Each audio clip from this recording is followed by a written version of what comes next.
Welcome to Agenda Edina, a news program summarizing the actions taken in these chambers that affect you most. I'm your host, Dorothea Marty. Edina voters will elect a mayor and 2 city council members during the municipal election held in conjunction with the state general election November 4th. The mayor and 2 council members will be elected to 4-year terms. Running for mayor are Daniel Azur and James Hovland. Campaigning for the 2 city council seats are Mary Brindle, John Lonsbury, Josh Sprague, Ann Swenson, K.K. Thompson, and Ted Vogt. Polling places will be open from 7 a.m. to 8 p.m. on Election Day. Unofficial election results will be posted on the city's website, www.cityofedina.com, after the polls close. Current City Council member Linda Masika, who is not seeking re-election, recently led the dedication of a new public art display at Centennial Lakes Park. The Edina Public Art Committee unveiled Edina's newest piece of public art on September 13th. The 10-foot-tall stainless steel sculpture of an open, seed-releasing pine cone sits in the middle of the maze in the northeast part of Centennial Lakes Park. Twin Cities sculptor Marcia McEachron designed the towering structure to represent prosperity and potential for growth and inspiration. The project was completely funded by a gift to the Edina Community Foundation by Edina residents John and Jean Hedberg, whose family sand and gravel business once occupied the Centennial Lakes area. The Hedbergs and Public Art Committee hope the pine cone will help draw attention to the benefits of public art in the community. The Public Art Committee, whose mission is to promote the visual enhancement of city property via 2- and 3-dimensional art, also hopes to add more unique sculptures or groups of sculptures to Centennial Lakes and the nearby promenade as part of its Beautifying Edina initiative. And when that sun glitters off the sculpture, I want you to think of that as emblematic of the good deed done by the Hedbergs for this community. It is because of their magnanimous spirit that we can have things like this happen in our town. The Edina Park Board is considering establishing an off-leash area for small dogs in a community park. In September, the board considered a proposal to allow dogs under 25 pounds to use the outdoor hockey rink at Creek Valley Park as an off-leash area during the non-winter season. The venue would be used on a trial basis, and if found successful, the park board would consider installing fencing to create a permanent off-leash dog area for small dogs within the park. Park board members expressed some concerns with the Creek Valley site and asked staff to evaluate other city parks for the use. The park board will again consider the topic when the research is complete. If an off-leash area for small dogs is created, dog owners would be required to purchase an off-leash annual permit that would also be valid for use at the existing off-leash dog park at Van Valkenburg Park.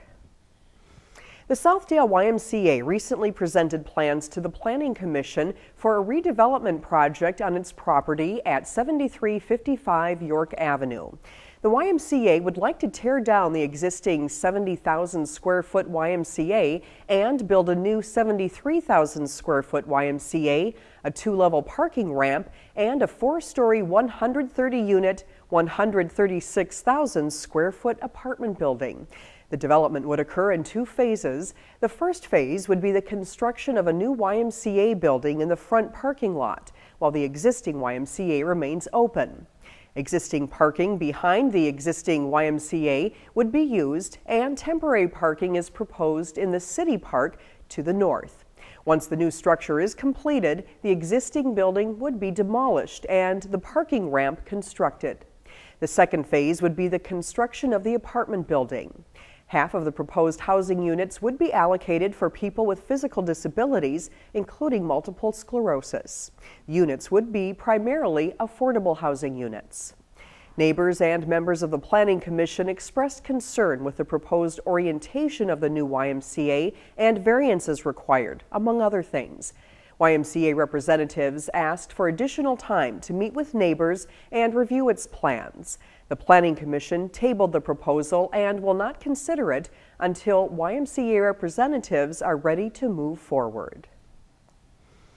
Through a series of work and study sessions, the City Council is continuing its work on Edina's comprehensive plan with the goal of finishing it before the end of the year.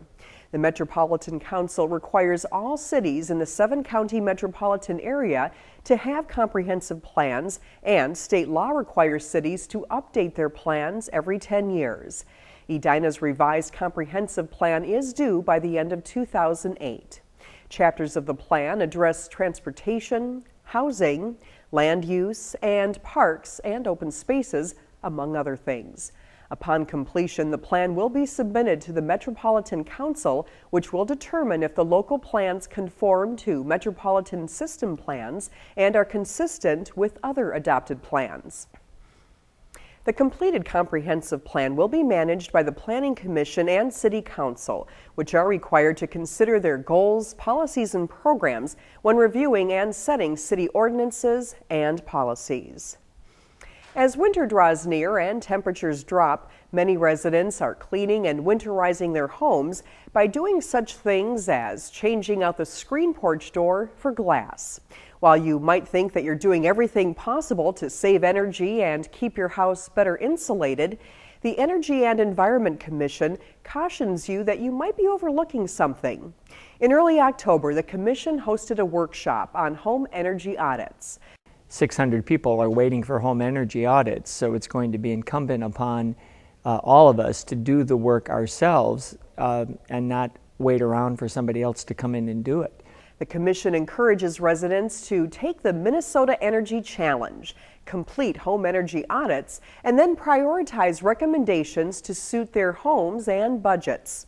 Simple energy-saving techniques include the use of such things as weather stripping, door sweeps, weatherization tape, plastic window film, outlet gaskets, and expanding foam. Thanks for watching this month's episode of Agenda Edina. I'm your host, Dorothea Marty. We hope you'll take a few minutes this month for a home energy audit. It saves money and energy.